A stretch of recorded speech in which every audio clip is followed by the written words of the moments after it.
Greetings everyone and welcome to ASMR Gaming News.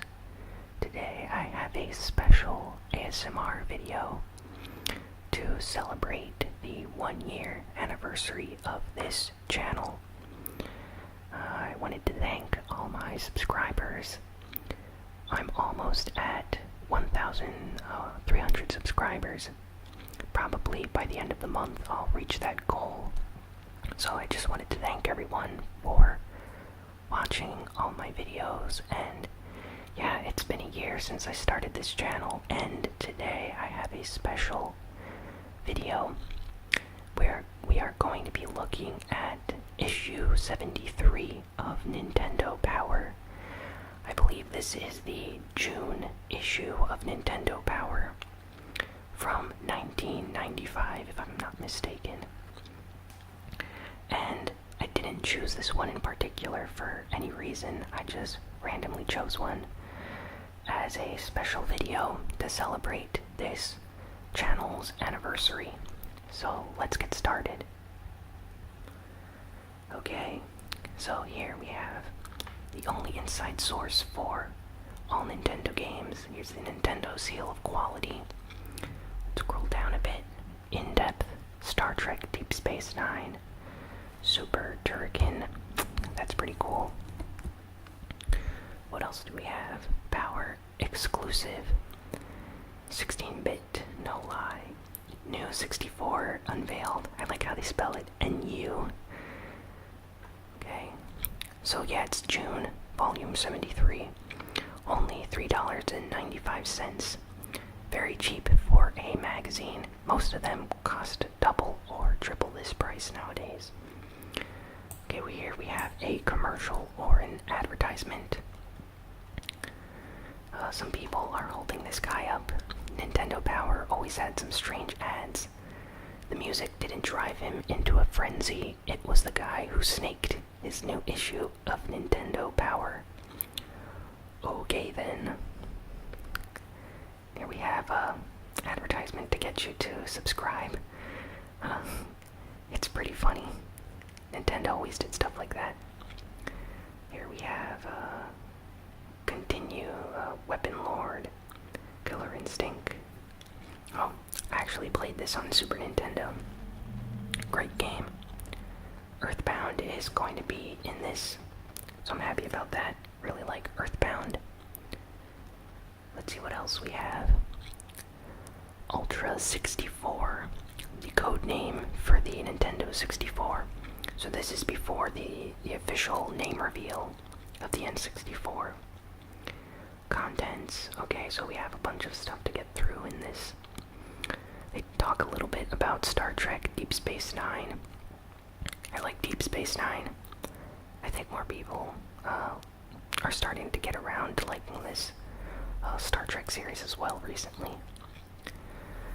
This is the Player's Pulse, which is like a questions corner. They kind of renamed it in different issues. In older issues it had a different name. Let's see if there's any good questions here.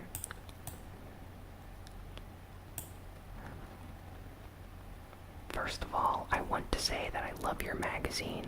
I only have one problem with it. Your letters section needs to be totally redone. When I read it, it sounds like It sounds like the magazine is written for 8-year-olds. I mean, I don't read how people's dogs read your magazine, or who can make a loaf of bread that looks like a Game Boy. Wait a second, what? Wait, I need to reread that. When I read it, it sounds like a magazine that is written for 8-year-olds. I mean, I don't want to read how people's dogs read your magazine, or who can make a loaf of bread that looks like a Game Boy. I want to read some more interesting letters. You need to talk about what is going on in the gaming world. Print letters that are more controversial. You know, something that will spark an argument. People eat it up right. Bash the competition. Sega and Sony. I like how he puts it in parentheses over here. Your systems, the SNES, is far better than the Genesis and the 32X. So make it known your upcoming Ultra 64 will totally annihilate Sega's Next Level and Sony's PlayStation. Ah, this last part right here is so beautiful to read. This guy's from Newcastle, Pennsylvania. Oh, okay. Rick Innocent. Rick Innocent. Wow, is that his actual name? That's a pretty cool name. I like that last part, Innocent. Over here we have Mario waving to a Nintendo Power subscriber. Okay, Power Fest. Nintendo used to have like all these special conventions and stuff in the early 90s, like Power Fest and festivals and like competitions and things. They're kind of starting to do that again recently, but it was something that they've waited a very long time to get back to, so kind of happy that they're doing this again. Let's see what else. Thanks for 2 thumbs up. Wait. So do they actually answer these? I guess they don't. Here we have artwork. This is a really nice Chun-Li, I guess. Diddy Kong. Earthworm Jim. Hey, I actually did a drawing of Link similar to this one a long time ago. I think I did the shield a little differently. Yeah, pretty cool. This is also Street Fighter. I believe this is Bison Cammy. Vega. Up here as well, Street Fighter. The Street Fighter community submitted a lot of artwork in this one, it seems. Okay, what else? I think this person made a poem about Final Fantasy III. Let's read it. In the first great adventure, you traveled the lands with white and black wizards and fighters in clans. In the second epic journey, you laughed and you cried. You got reunited with the people who had died. In the third and best one, you learned espers and spells. And you even meet monsters who store lightning in shells. And even though the first 2 were great to me, one will be as good as Final Fantasy III. You know what? That's a pretty good poem, Chris Hart. Really good. I like that. Especially as an FF3 fan. So here's some more stuff.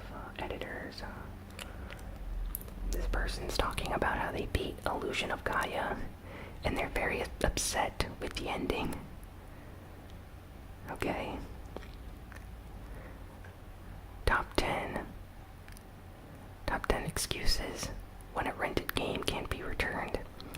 Better watch out for that, because if you're renting games from Blockbuster, they do charge late fees, so you need to be careful with your excuses back then. Reasons to buy Sega instead of Nintendo.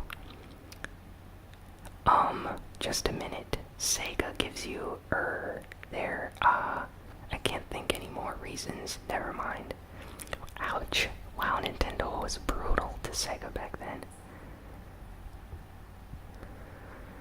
Okay, power charts. So these are the best-selling games. Well, Donkey Kong Country 3. Donkey Kong Country was like a bestseller. It did amazing on the SNES. The advertisement, they sent out these VHS tapes to subscribers of Nintendo Power, and it was a very successful campaign, advertising campaign. They marketed this game extremely well, so yeah, of course it's going to be up here. FF3, fantastic game. I think everyone with an SNES at the time at least knew about this game. Link to the Past, also another amazing game.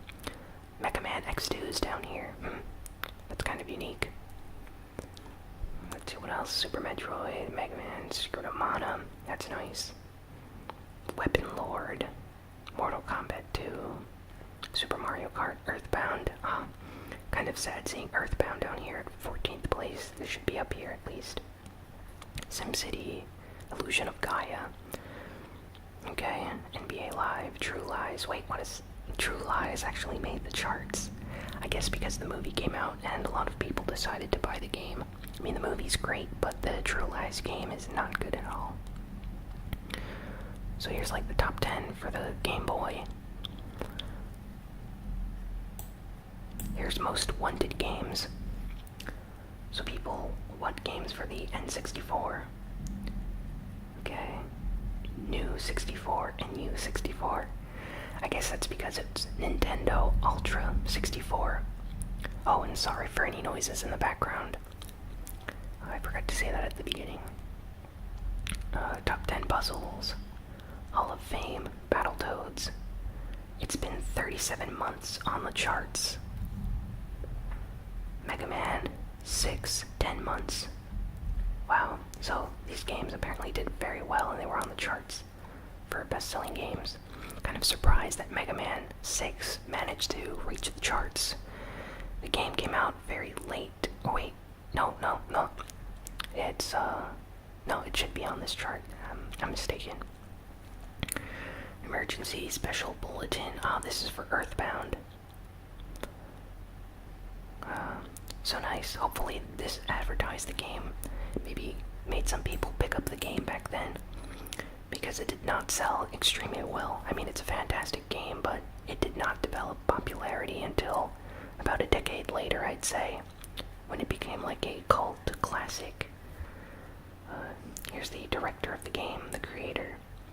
He's 37 years old. Home is in Tokyo. He's a writer, TV personality, game designer. He likes strawberries, tofu, and glove fish. Okay. I like all of those things as well, I think. Maybe tofu. Nah, tofu's fine. So they interviewed him, they show some stuff about the game. Here's some beautiful artwork of Ness in Earthbound.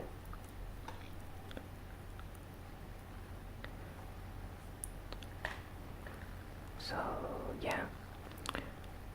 Just some more artwork, and I'm not sure if they give any tips. I don't think they're giving tips for the game. They're just explaining certain aspects about it. Wow, this is really in-depth and stuff. Kind of forgot that Nintendo used to do this. Fantastic. Earthbound.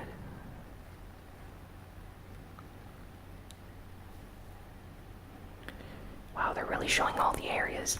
So this was basically like Nintendo's attempt to get everyone to recognize like Earthbound is really cool and unique.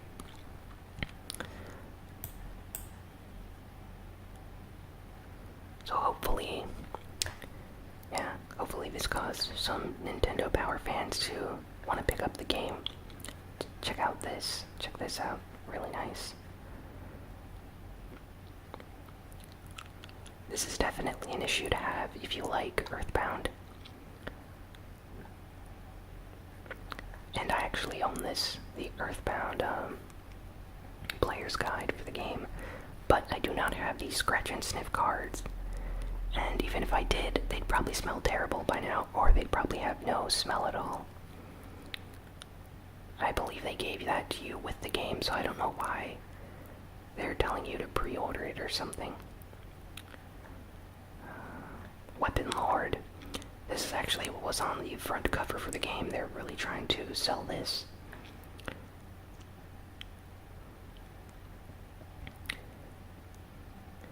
I believe this was a game that's kind of like a Killer Instinct, or was trying to be like that. Not sure if it actually did well. I believe I only played this once, although I'm not even sure. I don't really recognize it. Let's get through this. And it looks like a pretty fun beat 'em up fighting game. More like a fighting game, yeah, like Killer Instinct. Guess this like shows the characters for the game and their moves and stuff. Star Trek, Deep Space Nine, Crossroads of Time, Your Crew. So this actually is a video game for Star Trek Deep Space Nine. So that's awesome. Mission 1. Okay, so these are the famous Nintendo guides that explain to you how to get through various games. This one's about Star Trek, telling you all about the tips and tricks for the game. Probably gonna get through this fast. I don't even have that game. Primal Rage, coming to your Super NES from Time Warner Interactive. Wow, okay. Epic Center, so these are like for awesome games. Tecmo enters the world of RPGs. Chrono Trigger, a new standard for RPGs. So yeah, basically the best game for the SNES is being shown here. Imagine being back in 1995 and seeing these. Definitely would make someone want to pick up the game. I mean, just look at these screenshots right here. You can already tell the game's going to be of amazing quality just by seeing this. And I like how Nintendo mentions Dragon Ball Z right here.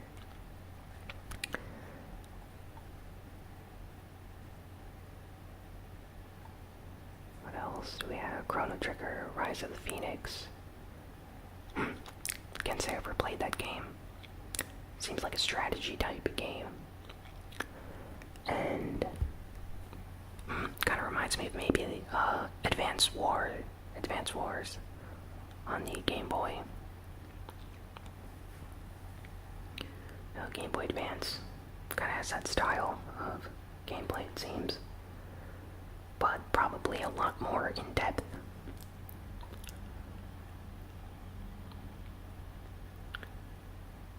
What else? Illusion of Gaia. This is kind of a love or hate SNES RPG. Some people love it, some people hate it. I think it's actually quite rare right now. Usually costs a lot of money to find this game complete in box. Unique RPG. It's very different than a lot of other RPGs that came out during this time period. This is kind of a guide as well. See, back then, without the internet, you'd need to get through your games, so these guides would be the best way to help you get through a game. Oh look, Killer Instinct. Awesome, right here. It looks great. Killer Instinct is fantastic. Really like that. Showing off the game and everything. Killer Cuts. Oh, this is an awesome CD. I highly recommend you all check this out on YouTube. Killer Instinct had a special CD made called Killer Cuts, which was a special Nintendo distributed CD for this Killer Instinct game. And it has all this 90s dance music inspired by Killer Instinct. And they're great. Each and every song is awesome on this. People to this day try to buy these CDs on eBay. So if you ever see one online, I recommend picking it up. Or just go on YouTube and search for Killer Cuts, Killer Instinct music. Just to listen to some of these tracks. I really like this CD.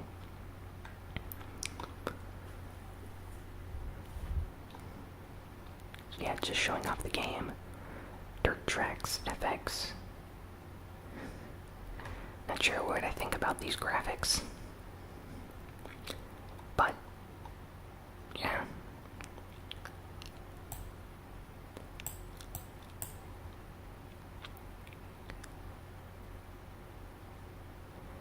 I know some people really like this game if it's the game that I think it is.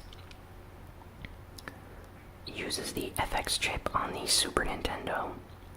So that's why it's a big deal, because there's only a few 3D games on the SNES.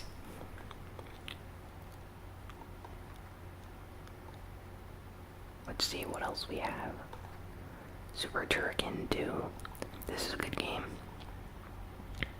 Or at least I think it's a good game. I think some people do not like the Turrican games or whatever. They're fun. Kind of difficult, but fun. Stage 1, the desert, city ruins. I like the like how these games in like the early mid-90s look like on the SNES. Probably my favorite era for video games. They just looked very unique, I think.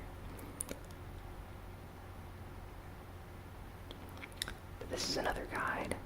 Here we have classified information, top secret, telling us about extra courses in Kirby's Dream Course. Some passwords. If you have Clay Fighter 2 Judgment to Clay, here's some speed codes. Let's see what else we got here. Rocco's Modern Life. Hey, this is actually coming back. I saw a trailer for it at Comic-Con. Virtual Boy. Oh wow. Did not know this was in this. So Nintendo's biggest failure was the Virtual Boy. And they're advertising it in here. So it's current in development. I wonder if they think this was actually going to be good. I mean, let's just look at the black and red. Something like that would completely ruin your eyes. No wonder people couldn't play it for more than like 15 minutes.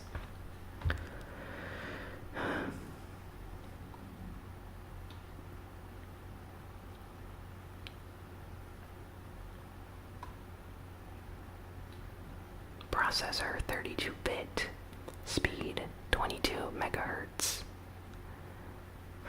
Dual mirror scan, high resolution LED displays. Wow, let's check out this high resolution 384 by 224 pixels for each eye. Just to make a point, the Nintendo 3DS actually has better resolution than the Virtual Boy. And Nintendo did not advertise the 3DS as having high-resolution LED displays. So that's kind of funny. Sound, digital stereo sound. Controller, power. Does it say 5 or 51? Wait, 6. It's 6. For a second, I did not see the I and X here, so I just saw this and I thought it was a 5 from the corner of my eye. But 6 AA batteries. So yeah, it takes a lot of battery power. Probably the best game for this isn't even on here. Oh, Devil Busters is Jack Brothers. This is actually a pretty good game for the Virtual Boy. The other one would be Wario, the only Wario game, Wario Land, for the Virtual Boy. The games just looked, the games looked okay, but the graphics were terrible with the red and black. Completely hurt your eyes if you used it. Prehistoric Man with a K. There were a lot of prehistoric games back then. I had the Atari Lynx and Genesis and Super Nintendo, Game Boy, and there was an odd amount of prehistoric games like Joe and Mac and Prehistoric Man and a bunch of other games that I don't even remember, but there was an obsession with Prehistoric Man games and stuff. I think it mostly had to do with the popularity of dinosaurs at the time with Jurassic Park. So a lot of companies decided to make dinosaur games and decided to set them in prehistoric times and feature a Prehistoric Man character.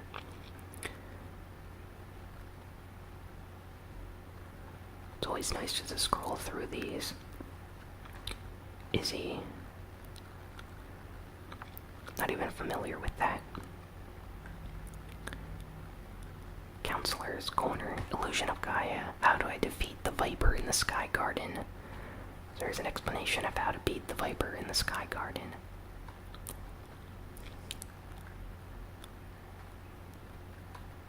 Desert Strike. Tour de Nintendo. Oh wow, look at this. If I'm not mistaken, this is actually extremely rare, along with the Nintendo Wii one. They're basically like exercise bicycles with Super Nintendo controller attachments. I believe if you have this complete in box right now, this is very expensive if you want to sell it. So, definitely a collector's item. you can play games as you bike. Kind of strange, but I guess some people actually bought this. How it works, so you attach these on the side and you can play some games. Check out this kid. Aw, yeah. I don't think this kid needs to even use this bicycle, he's in shape already. I guess it's something that you bought for your parents so would get angry if you sat there all day playing video games.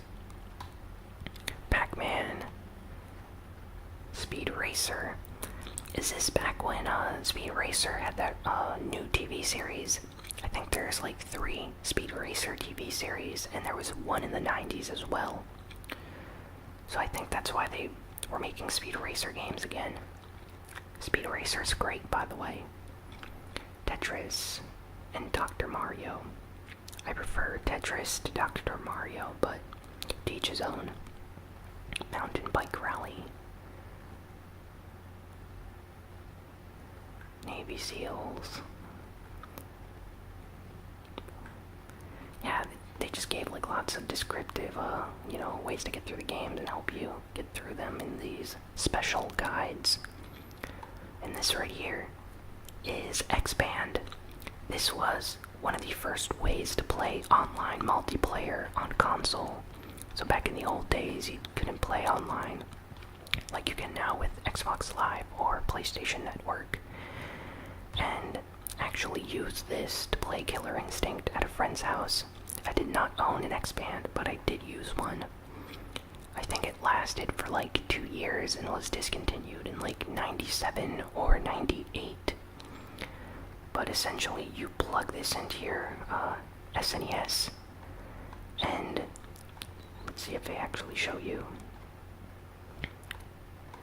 You plug it in, this connects directly to your phone line, and you create like a profile. You go online and connect to other people that live in your area and stuff, in your state or all over the country depending on your phone service or something, I forget.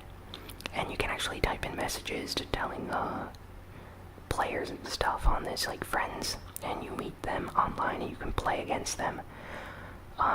There is lag.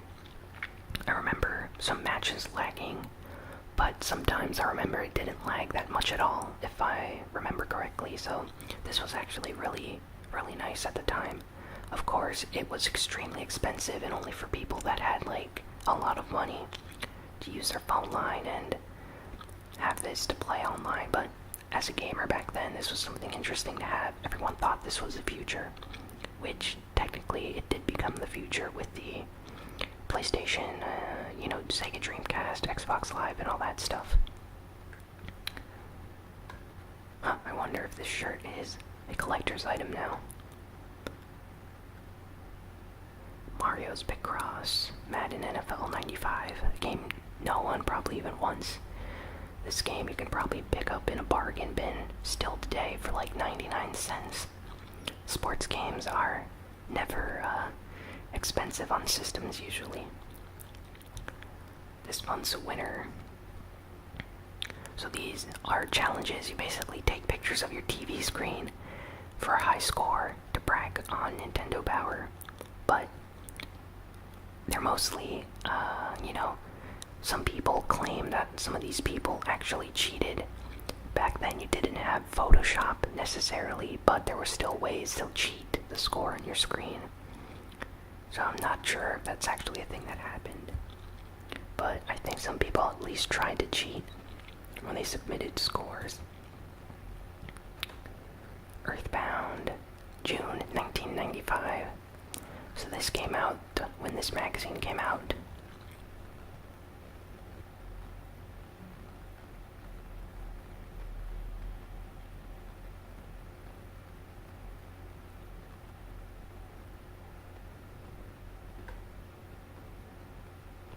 Okay. Prehistoric Man, Rise of the Phoenix, True Lies. Oh look, the Game Boy game.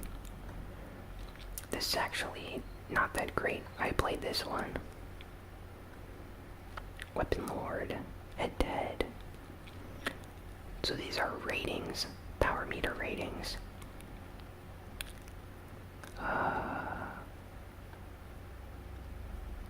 Can't believe some of these games got some pretty high scores.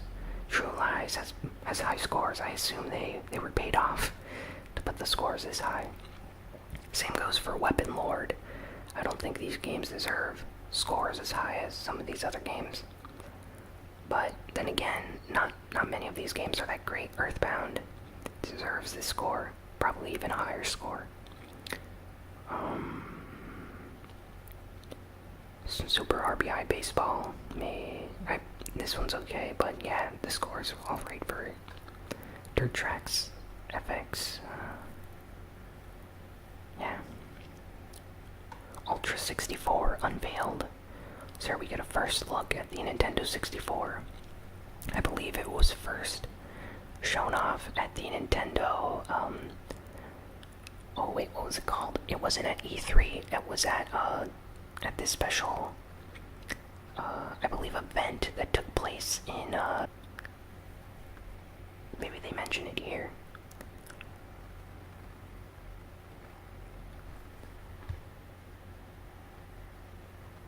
So they're basically talking about games and the power of the system. Back then, this was like the biggest thing ever. Everyone was really looking forward to it. Wow, and they only talk about it for 2 pages, so it's still a ways off. Comes out April 1996.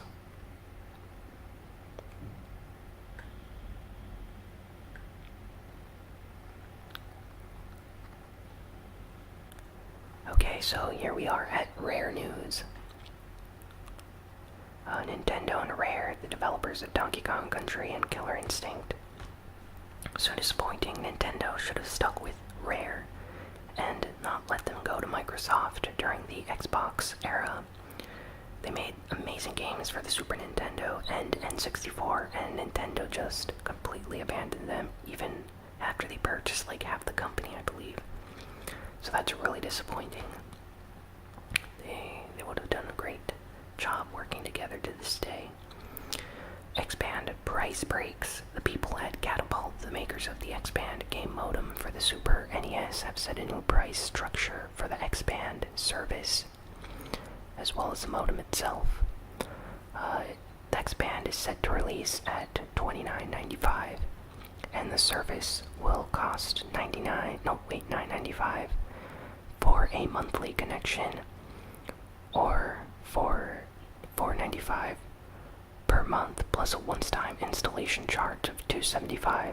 You get to play 50 gameplay credits. Okay, that's a little bit confusing, but essentially you have to pay monthly, and you have to just buy the modem, which wasn't that expensive, but the internet costs at the time, now that was the expensive part, and most parents did not want to spend this amount every month for their children to play online. So this was mostly for teenagers and young adults at the time that could actually afford paying for this. Primal Rage, NHL Hockey 95. More game news. Tecmo is shown down here. I actually played this Power Rangers game. It's okay. It's a decent beat 'em up. Here we have release forecast for Super NES games. Batman Forever, terrible game, stay away. Battletech, not sure about that one. Big Sky Trooper, Boogerman, Breath of Fire 2, this was a nice one. Castlevania Dracula X, this one is okay. It's not the actual Dracula X game, which is a Rondo of Blood, so this version is actually bad, do not buy. Cutthroat Island is okay. This is a great game. Diddy Kong's Quest, Doom on the SNES is actually nice. Earthworm Jim 2, if you're an Earthworm Jim fan. Fireteam Rogue, never played it. Big Hurt Baseball, seen people play that one. FX Skiing, Head-On Soccer, Izzy's Quest, Judge Dredd, never actually played those. Kid Kirby, Killer Instinct, played this one. Mortal Kombat 3, played it. This one was okay. Ninja Gaiden Trilogy for the SNES.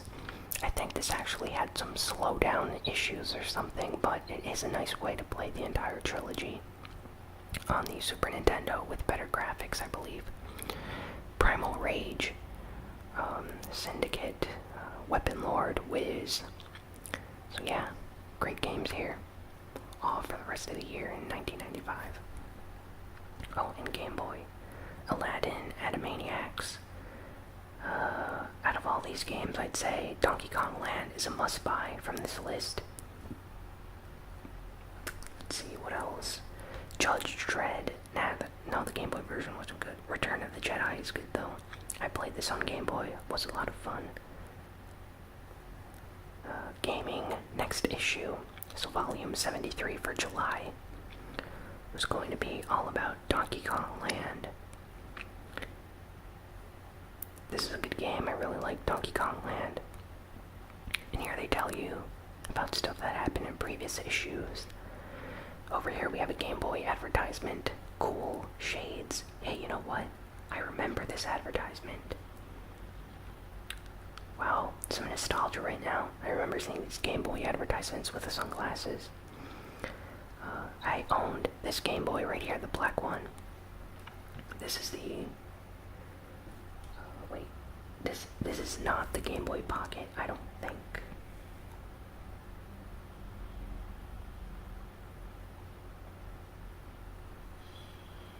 Yeah, this is not the Game Boy Pocket. This is the large Game Boy, and I own the black one. And eventually the outer screen part came off, but the game still worked and stuff. The games on it would still work. And yeah, great way to play Game Boy games back then. Be cool, stay cool. Like the background artwork, the designs that they used for this advertisement. Big with the games. Check out this guy. He has Final Fantasy III, Donkey Kong Country, Punch-Out, Super Metroid, Uniracer. All fantastic games right here. So yeah, he knows he's cool. He knows he's cool because he has all these great games. I'd probably have the same face if I had FF3 back then as well. Only for Nintendo. Well, that is it for this video. I hope you enjoyed it. Be sure to like, comment, share, and subscribe. I hope this was an interesting and relaxing way to celebrate the anniversary of the channel. And thanks again for watching. Follow me on Twitter at ASMR Gaming News. Follow me on VidMe at vid.me ASMR Gaming. That's /ASMR Gaming. And yeah, tell me in the comments if you want more videos like this, or just like the video, and if I see a lot of likes, I might try to do something like this again. So, thanks for celebrating the channel anniversary with me, and I will see you all next week. So long, and